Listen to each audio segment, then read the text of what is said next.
Well, hello there, and welcome to another edition of HuskerOnline Postgame Live. Sean Callahan, Steve Sipple, Robin Washett, and we're going to get into it here as Nebraska a 59-7 winner over Houston Christian.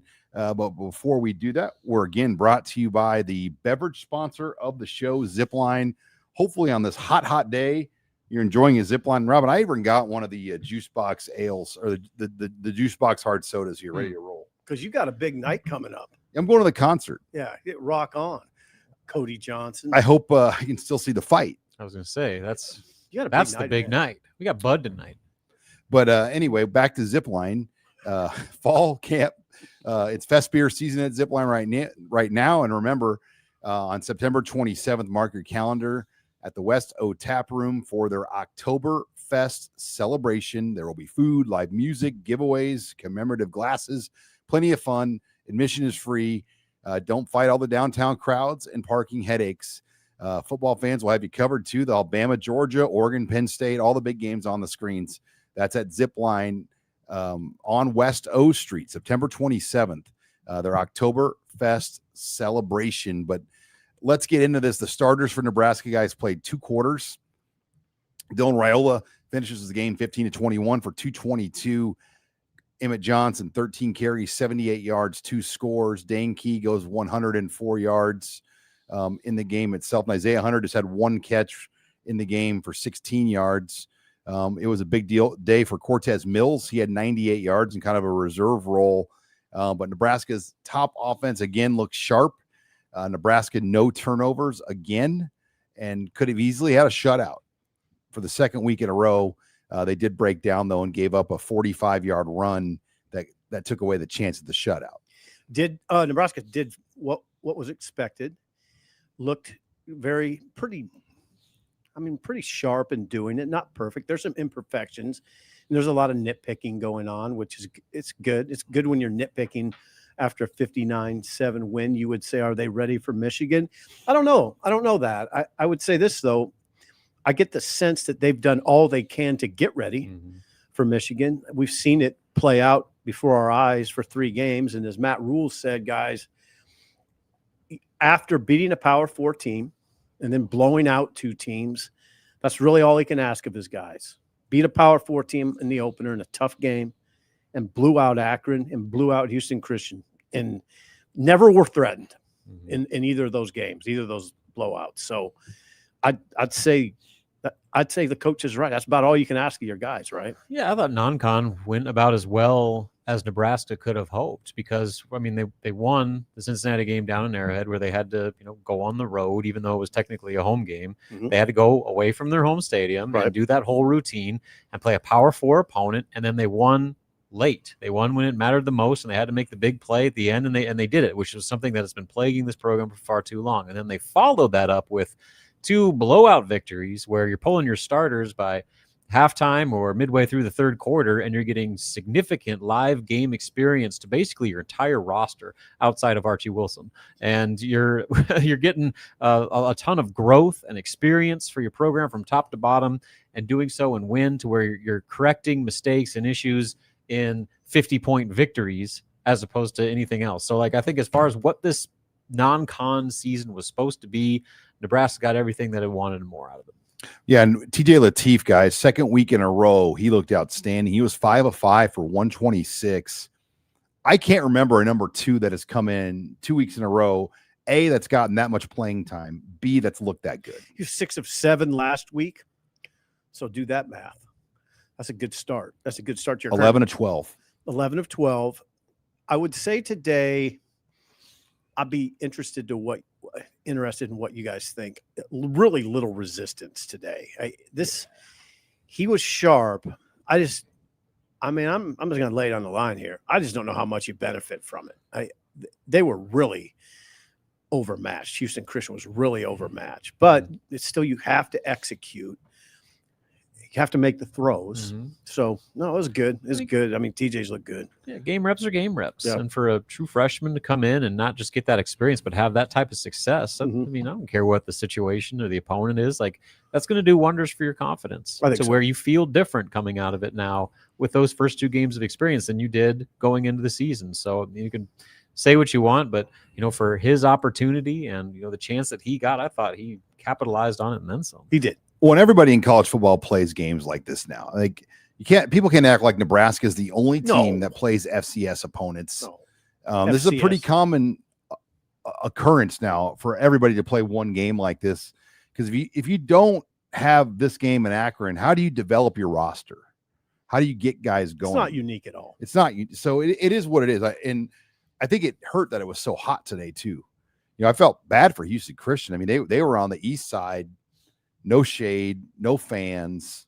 And Nebraska has that black mat. I mean, it's not mat, it's grass. I mean, it's field turf. It's not field turf, whatever the hell that turf is now. What's it called? Hellas turf or something like that? HELLAS. I just call it turf. Turf. So that's purposeful, though, to put that black there. That's by design. They, like you said, they didn't have fans, and they came here in a budget truck. Yeah, they had a budget rental car truck to haul their equipment. So, you know, like when you rent a U-Haul, or like it's like the largest size that like you and I could legally drive. So they didn't have to pay a semi-truck company. I mean, like probably the equipment staff drove. What was it? How much? $40 a day. I looked to rent one of those trucks, 92 cents a mile. Okay. So they got up here for under $2,000. Good deal. Hell of a deal. I mean, good deal. It's like moving in college. I mean, you just move. I mean, trying to save money and you're not paying professional movers and freight companies to haul your stuff.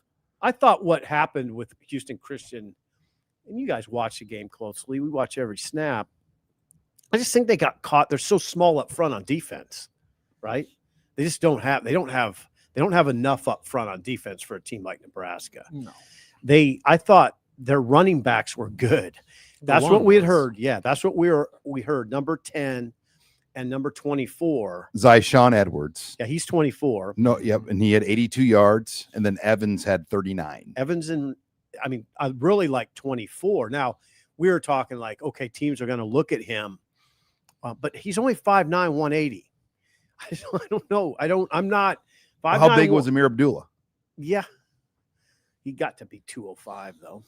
You know? Yeah, keep in mind, over half of his production came against Nebraska's like 4th string defense, but he looked good though. He did look good. He ran hard. Oh, he's tough. He turned a 3-yard loss into a 45-yard touchdown. So he's what Sean. Runner. Yeah, I'm sorry. He's what Sean was talking about going into the game. I mean, that's where they're going to get tested. They're Houston Christian's running game. Those guys were good. They were pretty good. Hey, we got a little breaking news here. What's that? Matt Erickson has committed to the University of Nebraska, 2027 offensive tackle, number 1 player in the state. Wow. There you go. Not number 1 player in the state. Oh, I was just looking at his bio. Number 1 player in the state is Torrey Pittman. Okay. Number 1 OL in Nebraska. Sorry. All right. Legacy, Mike Erickson's kid. Wow. Pittman and Erickson to go with Trey Taylor, right? Trey Taylor already committed. Yep. Right. Okay. Now I'm going to tell you something. Pittman, Erickson, Trey Taylor is about as good a start as you could hope for. I'm telling you, that's a great start to that class. My God. You guys keep talking. I'm going to make sure Brian is I texted on this. him. I texted him. I don't know. Brian will be all over it. Munson's all over it. Trey Taylor, you got the quarterback. I mean, we watched him in June. They got a quarterback there now. And then go ahead. I was going to say they're getting in-state guys, but they're not forcing it. You know, they're getting like legitimate Big Ten level prospects that, you know, aren't just like you're doing favors to legacy guys. You're getting like real ball players here while protecting players within your own borders. And I think that's the fine line that Nebraska has to walk when you don't want to overcommit to just getting in-state guys just for the sake of them being in-state guys.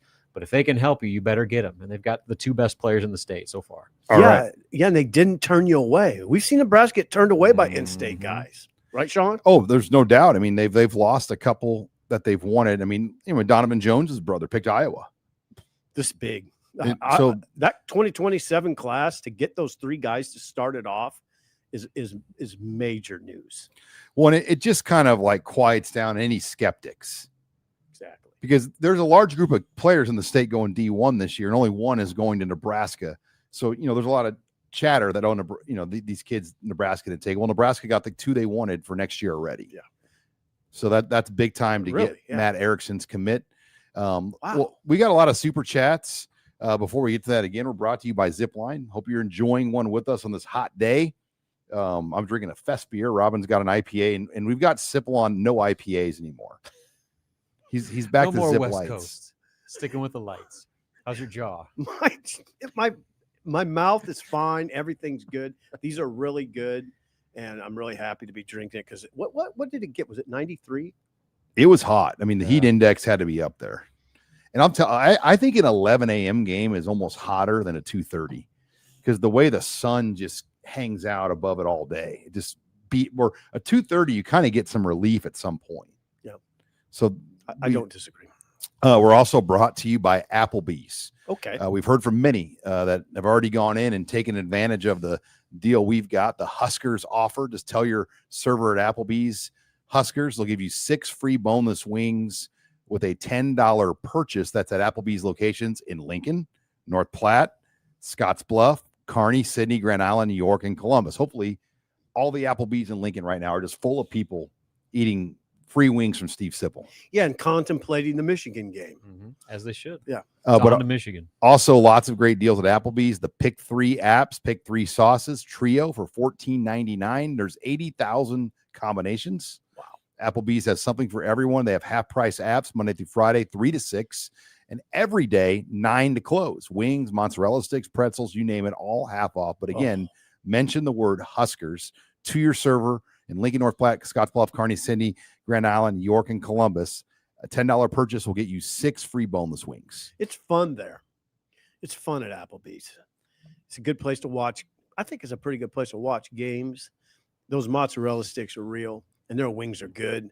I recommend the Oriental salad. Oriental salad with wings is a good combo. Can't go wrong with a burger. No, the burgers are good. You're a burger guy. It's got everything you need. Yeah. They got sirloins. Sean likes that red meat. Mm-hmm. Oh, man. All right. Let's take it in. We got a lot of super chats built up, 27 in the queue. Mm-hmm. Tom comes in with the thank you, Tom. Thanks, Tom. Gavin as well with a sticker. Thank you, Gavin Brown, for that. And then somebody pretending to be Sean Callahan comes into the super chat. Great work by our staff. Happy to announce raises for both Robin and Sipple. Whoa, Thanks, Sean. Thanks, boss. Perfect timing. We're taking trolling up to a new level. Let's go. You unveiling some Some new news, news? here. Yeah. Rob Morris. All right, we'll talk about that later. Good win today. Very excited to see the substitutions at the start of the second half. They are building depth. When is the last time Nebraska has not played starters in the third quarter? I can't recall. I mean, Idaho State maybe, but I don't remember that far back. They were playing some starters. In the Well, second half. the key offensive, like quarterback, running back, receivers. Right. And I didn't even think the line. The whole old line. Was Yeah, just I don't think any starting offensive player Sipple played in I the don't second either. half. None? Who would you be referring to? Not in Jacory. No. Didn't play. They even took him off punt returns. They put They had a back there. whole second team of offense in. Yeah. I was talking about, Sean, what I was talking about, they had some defensive guys in that were, you could say were. There's like a the lot of linebackers. guys that are kind of cross unit players. The though. guys that really stood out to me, I don't know why I started shouting there. I did. Dawson Merritt is a baller. Whoa, man, he had a couple. He almost stopped 24 on a third and short. 24 somehow got across, but it was a great tackle. Then he had another big stick. He had finished with 4. Dawson Merritt, ladies and gentlemen. He's played is quite a bit the last 2 weeks. Yeah, he's going to be one. You're seeing a lot of Rex Guthrie. Mhm. You saw a lot of Caleb Benning. Guthrie and Benning look like your safeties of the future, and that looks good. I mean, that looks like a good tandem back there. Yeah, they had Guthrie in the first drive. Yep. So I mean, like he's playing early and often. That was before things even got out of hand. Like Mhm. the game was still very much in the balance when he checked in. So they're leaning on a lot of young players, and that's again going back to like what these games are really all about for Nebraska. Is 1, you want your starters to take care of business and get out of the game, and then 2, have all of these young players that are going to be your future get some experience under their belt. Again, that's just stuff you can't simulate in practice. And regardless of the opponent, you can't get thousands of people in the stand watching you and having that type of pressure to go up and perform. Jacob comes in. Even Wet Blanket has to admit that a combined score to start the year of 147-24 is incredibly impressive, regardless of who you're playing. Nebraska is doing things that good teams do. Cannot stress that enough. And again, you're right. A year ago, they didn't do this in Northern Iowa. Mm-hmm. And even the UTEP game didn't look like the last 2 weeks. No, here's the deal. In both the Akron and this game, Nebraska was focused out of the gate. Were they perfect? No. Football is it's a hard sport to be perfect in. Well, let's just say this. It's impossible to be perfect. And they weren't. They had the early drive that they settled. Well, the first drive of the game, they settled for a field goal. Mm-hmm. There was immediate grumbling, right? Mm-hmm. Immediate grumbling. There were occasions, Jalen George missing that tackle where 24 somehow got out of his hands. Rule said he didn't track the near hip, which they just drive into those kids' heads relentlessly. There's things you can nitpick.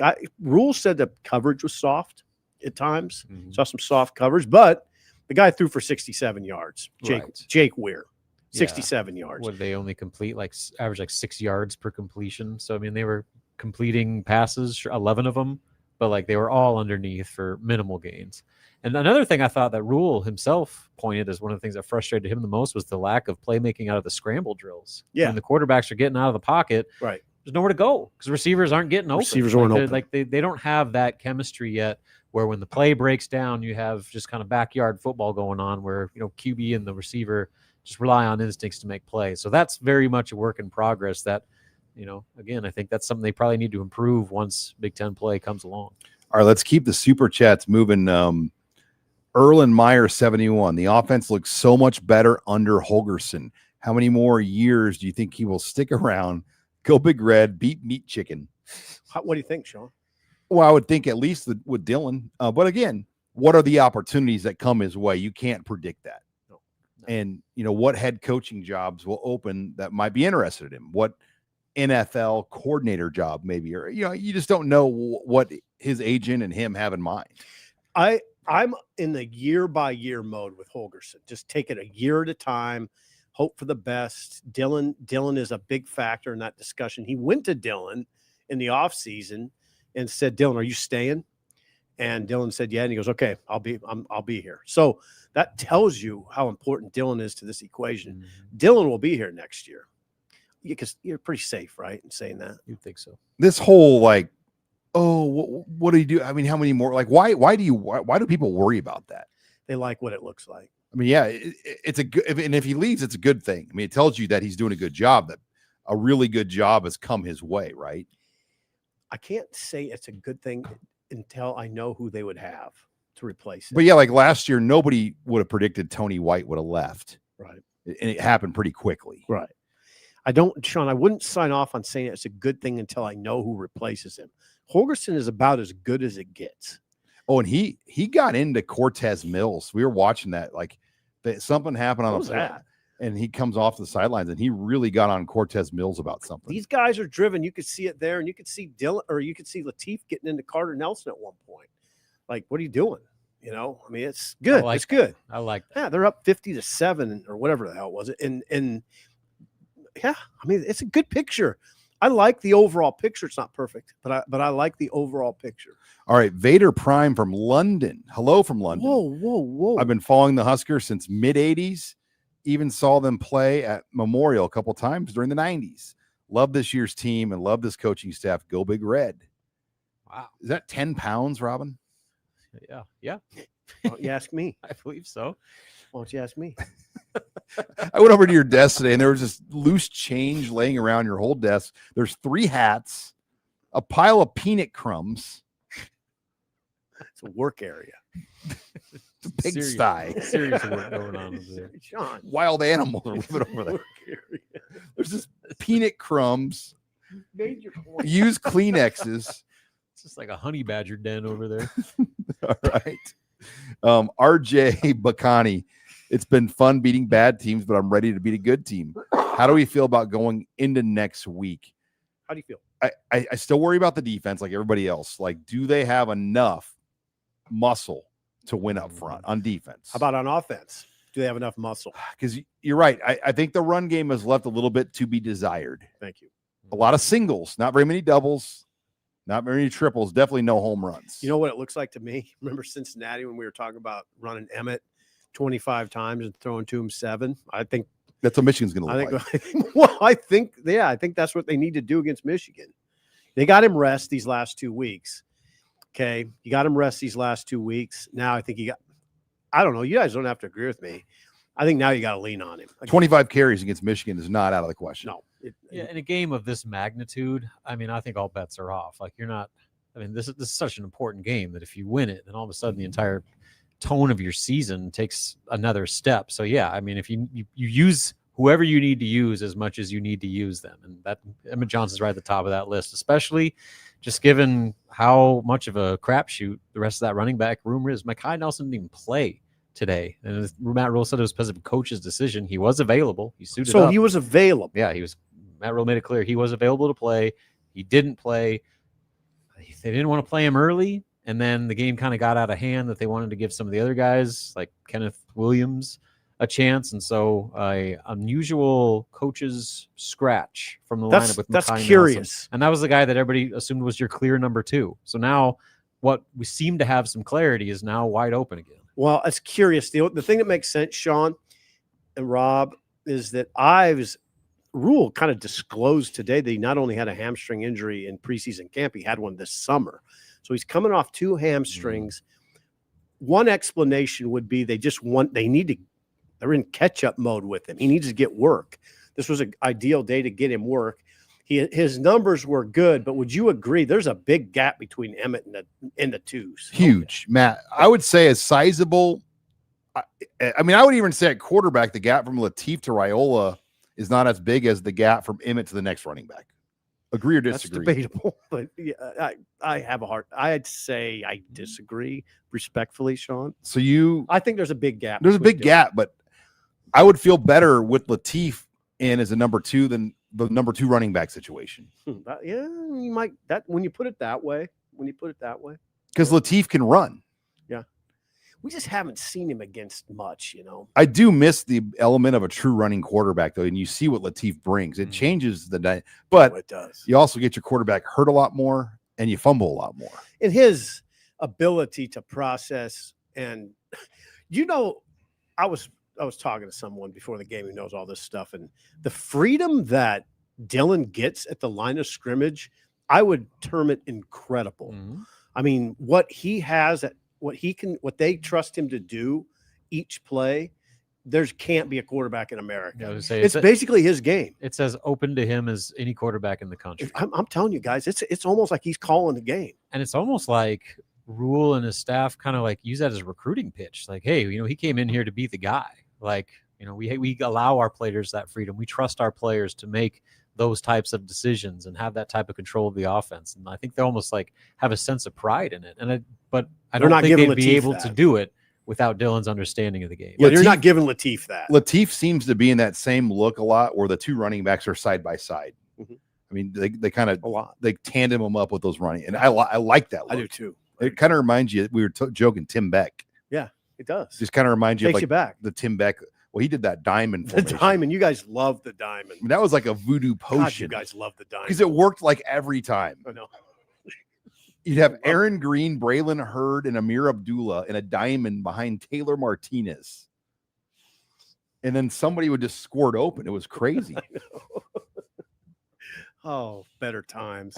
All right. Let's keep the super chats rolling. Joshua Freddick. Would you guys consider this to be the deepest wide receiver core we've ever had, or possibly the one of the greatest potential? Key Hunter, Barney, Town. I still go back to that one year in 2016. Mike Riley had, when you had Kenny Bell and a lot of these guys on the team with Bo as a coach. I mean, that was a Quincy Enunwa. That was pretty deep. Who they have? They had Quincy Enunwa and Westerkamp and Bell. Right. What about Pearsonell? Was he in that too? I think he might have. Pearsonell was 2014. Yeah. This is a good group, though. or 2013. This is a good deep group. That group with like Westerkamp, Brandon Riley, Alonzo Moore. That wasn't a bad group either. That was a good one. I like this one better, by the way. I do like this one better. You know, how many will make the pros is the question. I mean, Key's going to make the pros. I think the group with Kenny Bell and Anunwa was still probably one of the better ones. Yeah, Anunwa was going to play many years in the NFL, and he hurt his neck. And Kenny Bell was an all Big Ten level receiver. Right. But this is definitely a deep group. The top three are very, very strong. And then you have Quinn Clark coming and Keelan Smith coming and Cortez Mills coming and Mosey's a good player. I don't know what they're doing with Mosey. Is the running back thing done? He's back to a slot. Yeah, I think he's just kind of a specialty player where like his role is probably different than almost anybody on the team. Like they do different things with him. We haven't seen much traditional running back, you're right, since that opener, but I think that they've kind of decided that, you know, maybe to pivot from that a little bit and utilize him more as a kind of a Swiss Army knife receiver type, especially probably with Bonner out of the lineup. The running back situation is sort of, I don't know, I'm going to say confusing right now a little bit. Yeah, that's a good word for it. I mean, we were talking about Mosey's a running back it. for several weeks, right? Yeah. Then all of a sudden he's not playing running back. Yeah. Strange. Yeah. All right, let's move through the super chats. Joe Vampola, another beatdown and another week of us wondering if we'll keep Latif after this year. I am excited for a real test next week. And again, look, Latif, as good as any backup quarterback Nebraska's had. You know, Tommy Armstrong was a good backup quarterback. We forget about that. He stepped in for Taylor Martinez, and they still won 9 games. Yeah, he was good. Tommy was good. Tommy was a good backup. That's a good example, Sean. Great backup. Joe Gans was a good backup. Great back, about as good as it gets. I mean, those are the two that come to mind in recent history. I mean, and Brooke Behringer, the ultimate backup. Right. I mean, Brooke Behringer won a national championship. Latif is very smooth. He makes things look easy, and that's a good sign. He's got a little size to him, and that, as you mentioned, his running ability really gives you a dimension. So, yeah, it's good. And it's a good thing to worry about. I'm glad you're worried about losing him. I mean, it is what it is. It's a great problem to have. Oh, yeah. When people want your backups. Yep. All right. Who's your Husker? Thank you very much. And then Sean Callahan comes back. Hey, way to go, Sean. Be sure to pick up my book, The Program, A Curated History of the Cornhuskers, a perfect gift for any Husker fan in your life. That's right. I don't mind you promoting your book Good on the show, Sean. No, it's kept me busy, the book. Yeah. Didn't have any signings today with an 11 a.m. game, but maybe next week. I had 3. I mean, I went to Springfield, I went to Fremont, and then I went to Omaha all on Thursday, Friday. Hawking books. Selling out of my trunk like records. Hey, Christmas is coming Love it. before you Like know it. Like a mixed DJ selling mixtapes out of his trunk. Hoosier Dan, though, comes back with a question. Great game, Huskers. Now it's time for the battle of the blue bloods. We have the speed, we have the quarterback, we have the coaches, we have the home field. Huskers 28, Michigan 21, playoff or bust. Okay. I am interested on the point spread. I do think Michigan could end up being like a slight, like 2-point favorite. That's my guess today. It's a good guess. I'm just going to go back to what I said in the open. Nebraska, I feel, just from what I've seen and what I've heard, and we cover this program very closely, it's done all it can to put itself in position to win. Doesn't mean it will. It doesn't mean that I even pick them, but they have done it. It looks to me like they've done all they can to get ready for this game. Mm-hmm. They'll be prepared, and that's, and confident. all you can ask for. I think, they should be confident. Dylan is huge in this. You're gonna have to put a lot on Dylan's back, because I don't think they can line up and run it down the field on Michigan. You know what I'm saying? I don't think they can lean on tell me if I'm wrong. I don't care if you disagree with me. I don't see a run game you can lean on right now. And that's the biggest issue, is like we knew going in, can they run the ball effectively and can they stop the run? Right now, I don't know. But I do feel pretty good about some of those other pieces. Like I think Dylan is playing as well as you possibly could have hoped right now with his efficiency, command of the offense. The receivers are making plays from top to bottom. We got Luke Lindenmeyer. So, I mean, like there's a lot of reasons to be optimistic about Nebraska's chances. And I think that while they certainly have their flaws, well, so does Michigan. They didn't look great against Oklahoma, and they got exposed a little bit in their own regard. So This is far from like the national championship team that came in here, and you don't even give Nebraska a chance. I think Nebraska's going to have every opportunity to win this game. It's a matter of, are they ready for that moment in that spotlight that has been far too bright for them over the last decade or so? All right, Justin comes in. This is for the fashion police, Dean. Can we get your opinion on Stripegate? Why are Raiola's stripes on his pants bigger than everyone else's? You know, maybe he wears a different style of pants because of the leg pads he wears. I have no idea. I mean, That's not a bad theory. I mean, some sort of different kind of core. I mean, whatever. I mean, Dylan's got a lot of things, equipment and things that he wears and headsets. And I mean, who knows? I have a hard time asking anybody that question because it just feels like you're like, what, you going to ask a rule that at the press conference?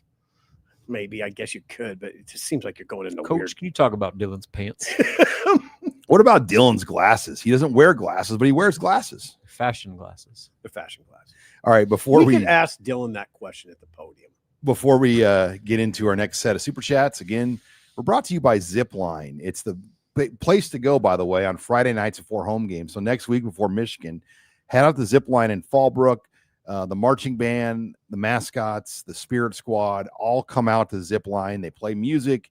It's fun. They got the great patio. It's going to be beautiful weather Friday night. Get on down there, have a dear old Nebraska brew. There's plenty of parking as well. It's not like going downtown. You'll be able to park in lovely Fallbrook. Enjoy the pregame atmosphere at Zipline. And thank you to Zipline, the official postgame beverage sponsor. And we're also brought to you by Tushy. And I've heard a lot about one of our newest sponsors here of the show, and a lot of requests for Steve Sipple just to do the Tushy ad by himself. But we won't make you do it, Sip, will we? We could do it later on when I'm a little more versed in the bidets. Yeah, I need to get versed. But yeah, it's one of our newest sponsors, and we've had some fun with this one. But they offer really easy to install bidets for your home. And I think anyone that has where else would you put a bidet? Car? Your car. I'm gonna put one in the press box bathroom. Just see if install it yourself. Just see if Keith Mann goes for it. If I just switch a bidet in the media press box bathroom. You guys got big toilet paper issues. We decided to put a bidet in. That'd be amazing. But no, we've got a great deal. If you've never ever heard of Tushy, visit their website. It's hellotushy.com. But we've got a great special here for a limited time. Our listeners will get 10% off their first bidet order when you use the promo code HuskerOnline at checkout. Again, that's 10% off your first bidet order at hellotushy.com with promo code HuskerOnline. And these are really easy to install. You can have a plumber help you, or if you know enough, you can put it on yourself. But great products. And thanks to Hello Tushy for sponsoring us here on Husker Online Post Game Live. Randy, after watching the Cincinnati game, Michigan knows what they need to do next week. Smash mouth. Do you think it's equally clear for the Huskers? No. I mean, it's about what Nebraska needs to do to win, or what they think Michigan's going to do. Nebraska will have to be very versatile on offense. It's not a situation where, like Michigan, they're going to probably, I don't know. They'll try to run it I think they'll try to run it at Nebraska. Although, as Bill Bush has established on my morning show, Michigan's not the hardball Michigan. It's not. They're using one tight end, not two. Today they went for over 300 rush yards. Okay, now maybe they're getting ready. Central Michigan, and I think they won 69-3. I think Nebraska. I'm just going to say Nebraska's going to have to be very versatile offensively. That's what they are, right? They're not a team that can just hand it off and use play action. I mean, that's not going to work. Okay, this should scare you. 381 rush yards, Michigan. Bryce Underwood had 114 rush yards, 9 carries. He entered the game having carried only 5 times in the first few games. They unleashed him today because you know why, to get him ready. Haynes went for 104. Justice Haynes. See, now they have a running back that, here's why he's scary, guys. He's got breakaway speed. He can change the game in one play. If you're not gap sound, he'll change the game quick. I don't want to put too much stock into their win over Central Michigan. That's like looking at Nebraska's stats against Akron and being like, well, look at this. Like you take all Nebraska's success with a grain of salt, you got to do the same thing with Michigan. I look more at that Oklahoma game, and they struggled. Right. Oklahoma bottled them up. Yep. And if it weren't for a big, long touchdown run late in the game, that game's even more lopsided than what it ended up being. So, like, that's what I talk about. Like, Michigan is not some, like, juggernaut coming in here. They're a very good team that has strengths that play to Nebraska's weaknesses, but I think Nebraska can also attack Michigan where they're vulnerable as well, and I think it starts with Dylan Raiola. All right, Tom, what happened to Barrett Liebentritt? Is he off the team? Thought he had another year left, but really could use his blocking come Big Ten play. He retired. He broke.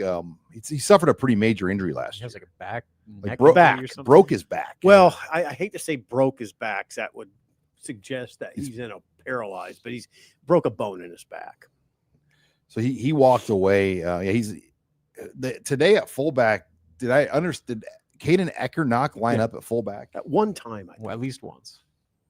All right, Gavin Brown. For 6+ years, Nebraska has struggled or looked okay in these types of games. After the last 3 weeks, should fans expect a Big Ten title appearance?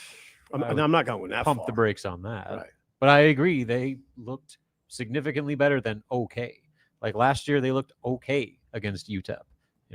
It looks less than okay against Georgia Southern and North Dakota. So, like, it hasn't been that long ago where these were the types of games that were unnecessarily tense. These games were not tense whatsoever. When you're pulling your starters at halftime, things are going exactly the way you hoped. Yep. Couldn't have said it better, Rob. Thank you. All right. Kyle, definitely feel a lot better about going into Michigan now than I did 2 weeks ago. Hopefully this defense can fluster Underwood into some mistakes, go Big Red, and go Bud. And that's the key. I do think the run defense has to be good enough in this game to maybe force Underwood into some mistakes. But now we know Underwood's going to run. Yeah, the issue is with a guy like Underwood or any good running quarterback is he's good when the coaching's over. When the play breaks down. Remember Jamal Lord? You almost hoped that the play broke down when Jamal Lord was Nebraska's quarterback. When the coaching's over is when Underwood will hurt you bad. So that's what you got to watch. I don't know what to say. It'll be a huge challenge. I think these teams are really evenly matched, and we'll, as we study it this week, we'll have a little better idea where Nebraska might have an edge or where Michigan might have an edge. But it does concern you when you have a quarterback that can take off like that when everything breaks down. All right, let's move it through here. Gavin Brown, how about that Harburg hit stick that he threw on the EJ run in the end zone? And they've had good luck with that play where the motioning tight end kind of comes in and almost like a delay block and just whams what appears to be a free defender. They like that play. I like seeing Heinrich embrace that physicality because that was the big question going from a non-contact position, so to speak, to a contact position where like he's the one that's got to initiate the contact. He's kind of warmed up to that quite a bit. He's laid a couple really good blocks. Go back to the game against Akron, that first touchdown, he did the exact same thing where he did the seal block on the motion and sprung EJ for a touchdown. He did the same thing again today. And so he's, I think, kind of warmed up, accepted being the attacker as opposed to maybe like being a little timid in that regard. I get what you're saying to a point, but he was an attacking quarterback.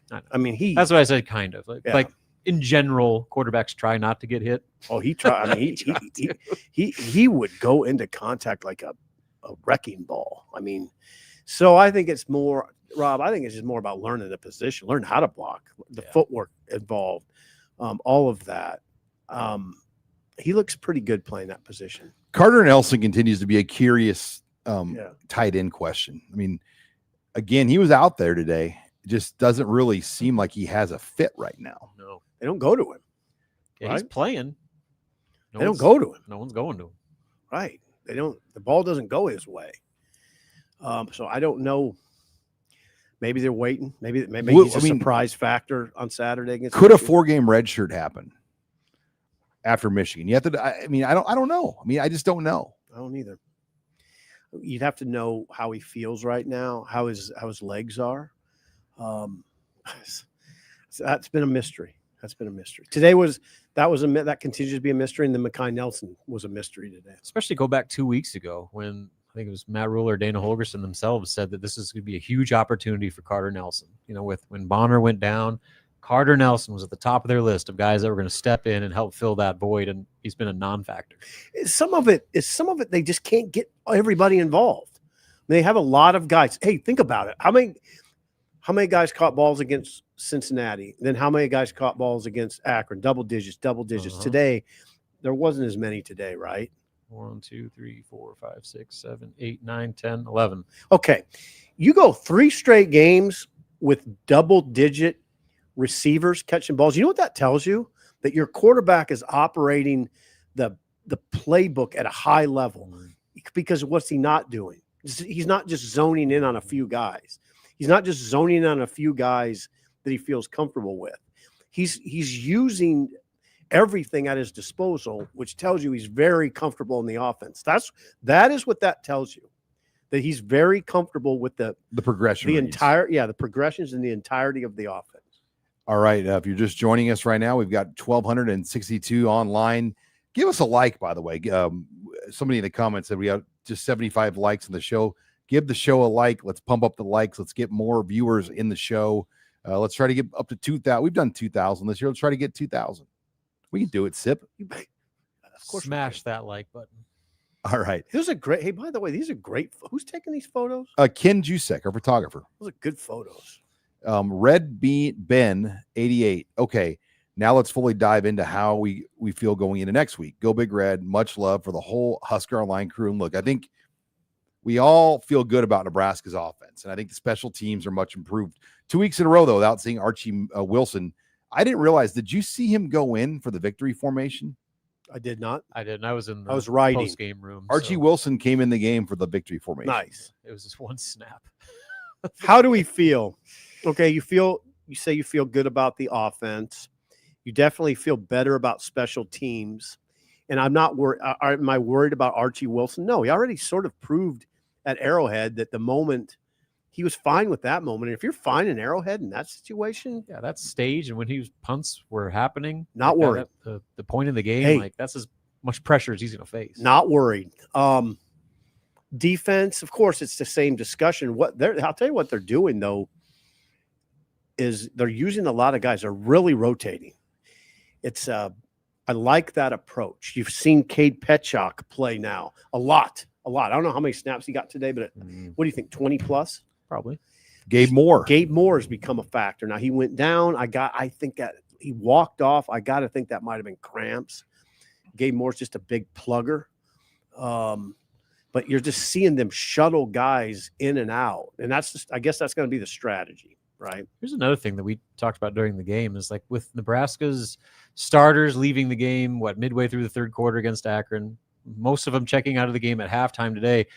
They've essentially had a bye week now where they've played maybe a little over 4 quarters over the last 2 weeks. And so that top group is about as rested as you possibly could be at this point in the season. Where with the bye coming after Michigan. Yeah, right. where Michigan is, kind of going through a little bit with having played at Oklahoma and, coming off the game without their head coach who's not going to be there in Lincoln. So, I think that there's some advantages that go beyond just what we've seen on the field where that could be in Nebraska's favor as well, just how fresh and healthy they are across the board.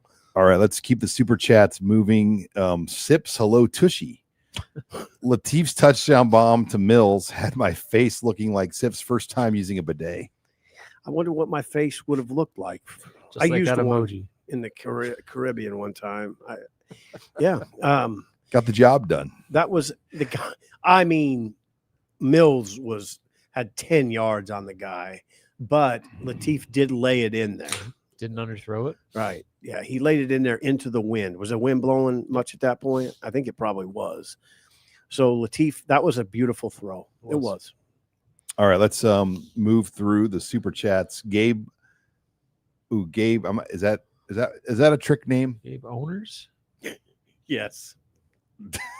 Is it? I think so. Yeah. Gabe, are you trying to Gabe? Rob, you're a little slow on the switch. Man, I'm slipping. Yeah. Rob, I'd expect more from you. Man, that took me a minute. Sean is proven to be slow in these situations. My radar came up there. I'm like, this seems like so to speak. That's a sneaky one. Trap there, Gabe. All right. Let's not talk about your radar. Take the L on that one. Yeah. What percent of the offensive and defensive playbook have we seen at this point? Oh, I think they've been fairly vanilla. Yeah. Like, I think the defensive fronts they've shown the last 2 weeks have been very base. And I think what you want to do is make next week Bryce Underwood have to think a lot more. Yeah. Yeah. 100%. We haven't seen a lot of those third down blitzes, like where they just like show a bunch of different Corners looks and safeties. Yeah, they've kept it fairly vanilla on those obvious passing downs where they really haven't brought a lot of heat. So that leads me to believe that some of those like real dialed up, get off the field on 3rd and long, like you'll probably see a lot more of that come next week. All right, let's move through the chats. Again, we're brought to you by Zipline. By the way, I went to a juice box. No, you did. How is it? You're getting ready for the concert. Smooth. You're getting ready for that concert, aren't you? I need some water. I think we're out of water. You want to be oiled up, don't you? Lubed. Oh boy. What Between Gabe and Sean being lubed, I don't know what's the show's Sips happening. Tushy ads. Oh, Sips, the visual of Sip using a bidet in the Caribbean.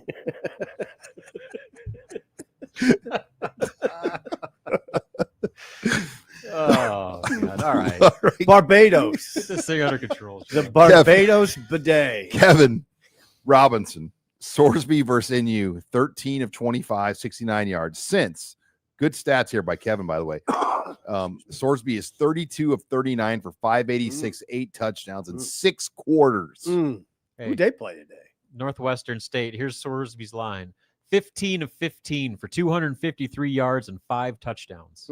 That's It's a against good Northwestern State. So, sign. No, that's a good sign. but they won 70-0.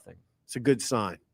That's a good sign. Cincinnati's We now can't sit here. 2-0. We can't sit here and 2-1. say it's very impressive that Nebraska wins 68-0 and say it's not impressive that Cincinnati won 70-0. I mean, good job. And Sorsby has been white hot since Nebraska shut him down. Yeah. Since in the one of the remarkable quotes of the season so far, John Butler said, it looked to me like Sorsby just dropped back, couldn't read our defense, and said, okay, I'll just take off running.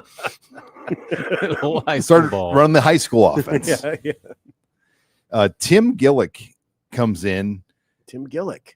Did you see Rule scream at an assistant coach? I think it was Barthel before the final snap. Ooh.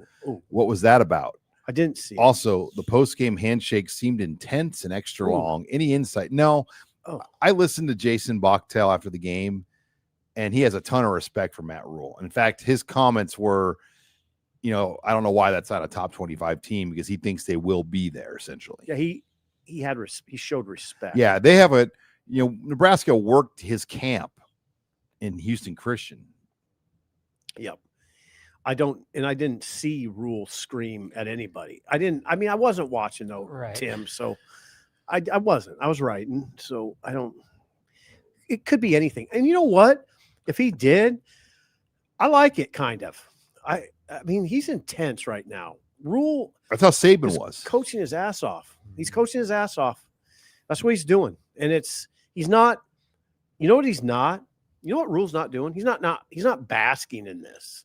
There's no basking. Mm-hmm. He's on this sort of mission, and he knows it's going to get tough too. He knows it. It's going to. Agreed.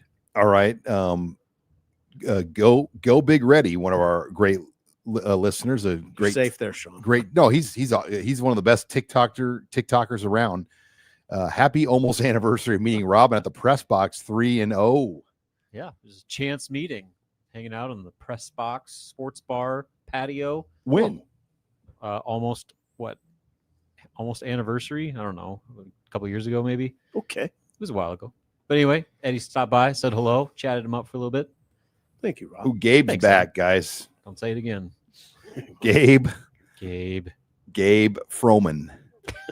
Ferris Bueller Day Off reference there for you. Thoughts on Rule taking the timeouts at the end of the half. Also, great game for our offense, but it needs to get figured out in the red zone.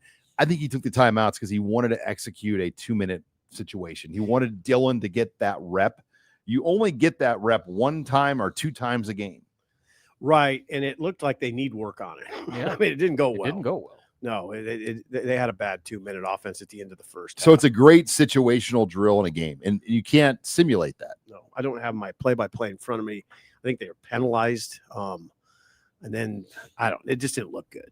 It was shoddy, is what I wrote in my notes. It was shoddy. All right, Carter Terry. I can't help but wonder why Dylan was wearing different pants than everyone else. His stripes were thicker. Just curious. We got to get to the bottom of this. I know what we will. We can ask.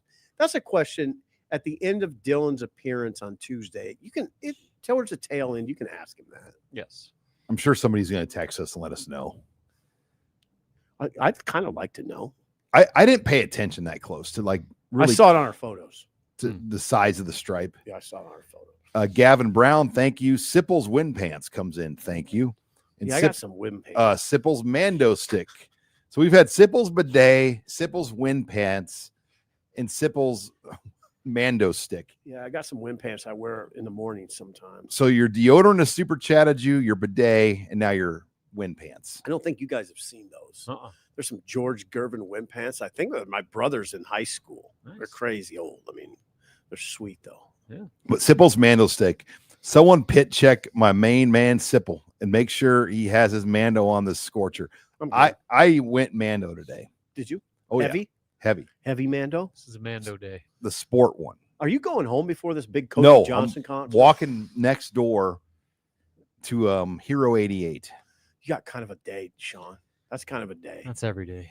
I think I'm going to miss the fight, though, is the only. Why do you think that? Well, because my friend last night, Scott, texted me. It was 11:09. He goes, dude, you're not going to make this. The concert was still going on. Oh, yeah, you might miss it. It's okay. So we have family pictures in the morning. Oh, boy. Wow. What time? I don't know. And where are those? I don't know. In some field in like Palmyra? Some rustic barn with a 1947 Ford truck. You gotta walk out in the field. When did that become a thing, by the way, where every family picture is done in just some torn down barn? Do some pose you've never done. I mean, something some look that you've never even thought about having. Yeah, everything's coordinated. You might be laying down at some point. I don't think have you ever done family pictures like that, Sip? Yeah. Me and Lori, my ex, Lori, we had a glamour shot. People give me crap about it all the time. It's a glam shot. Like I'm laying down. Where are these pictures and why haven't we seen them? Why haven't we seen these? The world needs those pictures. There's quite a glam shot. One of them. Oh man. Well, we're both on the ground. This could become a thing if those photos got out. Yeah, Lori might put them out. Yeah. God bless. She might get mad at you and release them. Now she's got some arsenal. All right, Wind Pants comes in. Sipple's Wind Pants. What is the status of Hartsdog and Wright? Yeah, Javen Wright, didn't notice him today. Did he not play, Rob? No, he was questionable going in, did not play. They held him out. Same thing with Hartsdog. He got hurt in the Akron game, was questionable all week, didn't play. I think a lot of it, they're just playing it safe. Like this was a game where those guys, the two of the most veteran members of that defense, probably didn't need to go out there and risk it. They wanted to make sure that they were both probably fully ready to go for Michigan, but this is something we'll follow up on Monday with Rule just to get kind of a more clarity on that situation. You saw Bauer and Merritt, Jacob Bauer and Dawson Merritt start the second half. Boy, Shaver started the game. Merritt looked good. Shaver started the game Shavers with Marquise Watson Trent. Yep. And Watson Trent had a sack on the second play of the game. Yep. Saw some explosion at that position. Dawson Merritt's going to be a star in this program. They got some young guys that you can pretty much see they're going to be stars. What about Waneri? I mean, picking up that fumble? Looked good. Yeah, first touchdown in his football career. And Sean pointed it out. That's 6'7", 265, scooping that ball, holding it one hand, going in the end zone. Keeping his balance. Yeah. They look like Julius Peppers. Yeah. He's a factor. That was a big play. Van Poppel crunched Jake Weir, crunched him. Great hit.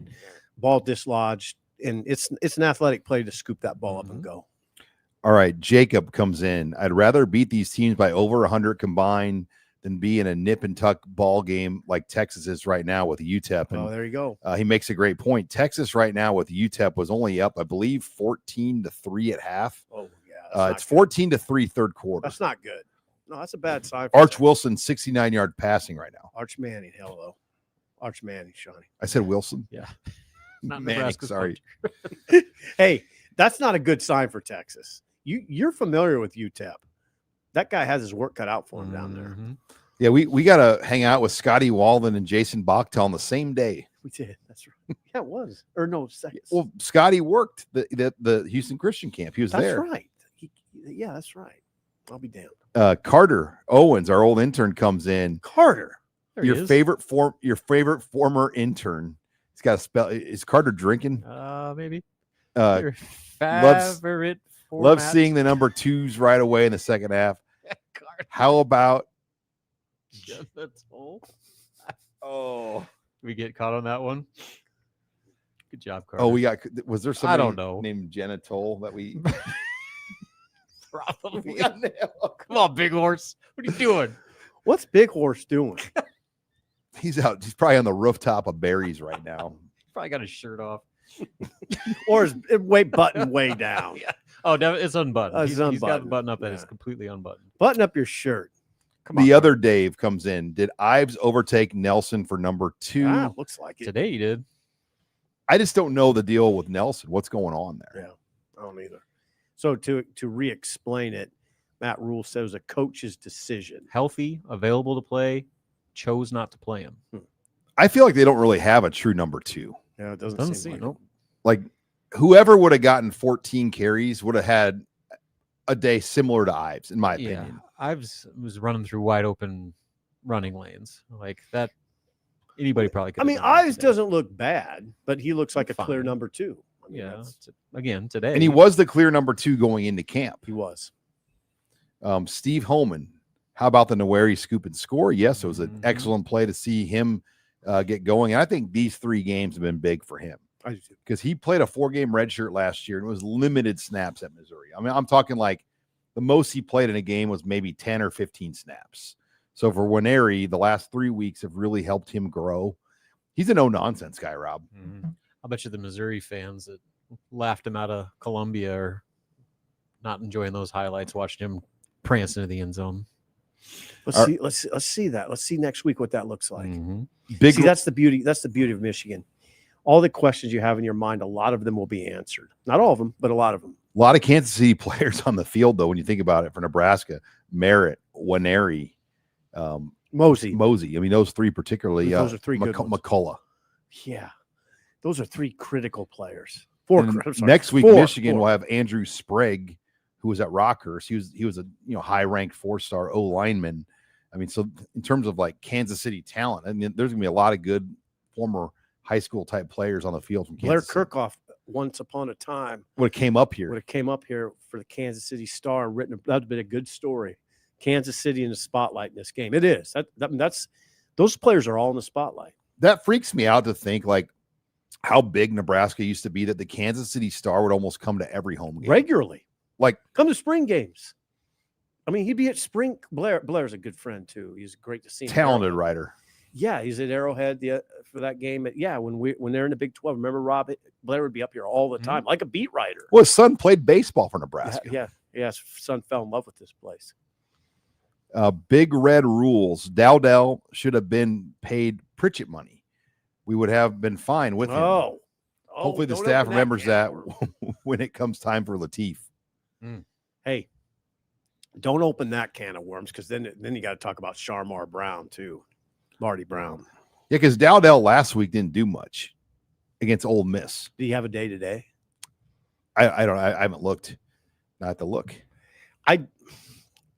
Hey, listen, we're talking about a 59-7 win. We have praised this program up and down. They play tonight, but that doesn't mean every decision makes sense. And the handling of the running back room, I don't know what to say. I mean, Dowdell would look good there. Sharmar Brown would look good. Yeah, Sharmar Brown would have some of those runs that Ives had. I mean, he might have broken those. Sharmar Brown would challenge. Hey. Sharmar Brown would challenge Emmett for the starting job. Well, he's a co-starter at Miami. Right. He would challenge Emmett for that job. Throwaway one. How much does TJ Latif command next season? And he says $1 million. Again, what I think the better question is, would there be another team that would come at him with $1 million? What do you think? You're pretty good. Sean, you know as much. It has to be Power 4 level teams. Like your group of fives can't do that. You don't know. I mean, it's a hard question to answer because you don't know what jobs will be open. It's almost like assessing the coaching market. How do you assess it without knowing what's out Okay, like if Nico left UCLA and there's a new coach at UCLA, there. would a new UCLA coach say we're building it around Latif? I don't know that you'd say you're building it around him. Or let's bring him in. Let's bring him in. I was gonna say, has he done enough? No, I mean, Not to good build second around. halves against Akron No. and Houston Christian. No. Like, does that all make For a you new millionaire? multi-million-dollar coach hire to say we're going all in on this guy. No. I don't know if we're there yet. No, He's looked really good to start, but I mean, And teams can't just throw funny money around now to not guaranteed starters because of the rev share. Like Mhm. you're limited on what you have. The previous model allowed you to get silly, Mhm. like just doubling the money that Dante Dowdell was making. Yeah, again, it's good that we're having a conversation because it means he's looked good, and he is helping his marketability. I just keep it at that for now. Ben Dude. I think you're okay Is there. that, I think you need to be more careful, but I think you're okay. that wasn't our friend Ben Over, it's not the Over family. not the Over family. Do you guys think the lack of sacks so far could be us trying to keep defenses looks off of film? Love the show. Yeah, I think Nebraska has been very, especially today. They didn't bring a lot of blitzes today. They didn't, and they were getting back there. They hit him. They hit Jake Weir a few times. Mm-hmm. Now again, Rule does this, and I will do it too. Without seeing the film, it's sort of hard to assess pass rush sometimes. I mean, on the fly, it looked pretty good to me. Mm-hmm. How many sacks did they have? 3. What, 3? Okay, they had 3 sacks. One was a team sack. and then the pressure on the quarterback looked pretty good to me. Yeah, they credit him with 3 sacks, 2 hurries. Again, but They didn't crunched him a few times, Rob. Yeah, they hit him hard. They forced fumbles. 8 They scored a TFLs. touchdown off a sack fumble. I mean, like from a D tackle. Mhm. I'll take that all day. Mhm. And again, I think that they were very vanilla with their passing down, like especially 3rd and long blitzes. And I think that was intentional. All right, coming down the home stretch. Again, we're brought to you by Zipline. I'm drinking a Juice Box hard soda. Robin's got his IPA. Sip's got a Zip Light. Yeah, and this tasted really good on a hot day. I'm gonna tell you that right now. So thank you to Zipline, beverage sponsor here of HuskerOnline Postgame Live. Again, like us. Give us a like. Smash that like button as we roll through here. Zoom 499. What is up with Raiola's deep ball to wide open receivers? They are always left short. Key should have had that TD. Latif to Mills, same play in TD. The wind. I mean, I do think throwing in the South today, there was a pretty stiff wind. You saw that when John Hall kicked south, and the one that Raiola shorted to Key was in the same direction where the wind was kind of hanging up there. I do think that. Okay. Latif's pass to Mills was the same direction. And he got it right, but I think he played the wind properly. Yeah. I think Dylan's ball got caught in the wind. I think it did a little bit. It knocked it down. Yeah. Uh, I'm not worried about Dylan's deep ball. I mean, No. my God, that's the last thing I'm worried about. Dylan But has a it- strong arm. with their trouble to kind of be physical inside the 10-yard line, Right. like you would like to see them finish it with the deep ball versus having to try to like figure it out inside the 10. Oh, yeah, that helps a lot. I don't know what to say about that. I mean, I know what to say about it. Their inability to finish inside the 10, which I call the deep red zone. It's all about running the ball down there. It's not that simple, but it's almost that simple. Sean, if you just can line up and run and get a guy to get 5 and get a guy to get 3 and then get him in, that's what you want to do. Where you see the pile moving. Yeah. Takes a lot of the thinking out of it. Right. You can just line up and power your way into the end zone. That's where the lack of this powerful running game shows up the most to me. Yep. That's agree. where it shows up the most. I agree. All right, moving through here. Tanner comes in. Last time they played Michigan, signs were stolen and Singleton got hurt. How much bad blood is there between these two teams? How loud will Memorial Stadium be? Colorado level? That would help because you got Underwood, a freshman. You can't tell me that doesn't affect guys. I think it affected Sanders. I mean, that can be a tough environment if the crowd makes it. And I don't care how poised that freshman is. If you can't hear, if you have to go to silent counts and I'd sit next to a coach every day. I mean, that's it's hard for an offense to operate when it's silent. Guys are looking at each other. They're not sure. And if one guy is just a little off, it means a lot. And they won't have their head coach there. Got to keep stressing that. That's a big deal. Oh, it is a It's huge a big deal. Just Yeah, from the Biff whole Poga operation. has been head coach, but Yes. not of a place like Michigan. No, and he's not the guy.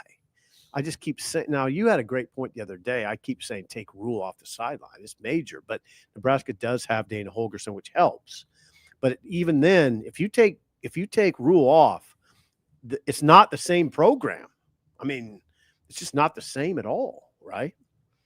So Sherrone Moore, no, that definitely works to Nebraska's advantage. Ari's World, thanks for all you guys do and getting us home on our drive to Iowa. Well, we appreciate that. I met some Iowa fans today that are Nebraska fans from Iowa.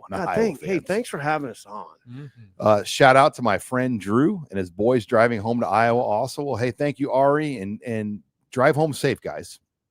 Yeah, we appreciate you making us part of that. We really do. Everybody. The Kodiak Bear. I'm so bummed I couldn't bet Latif for a TD. That kid is money.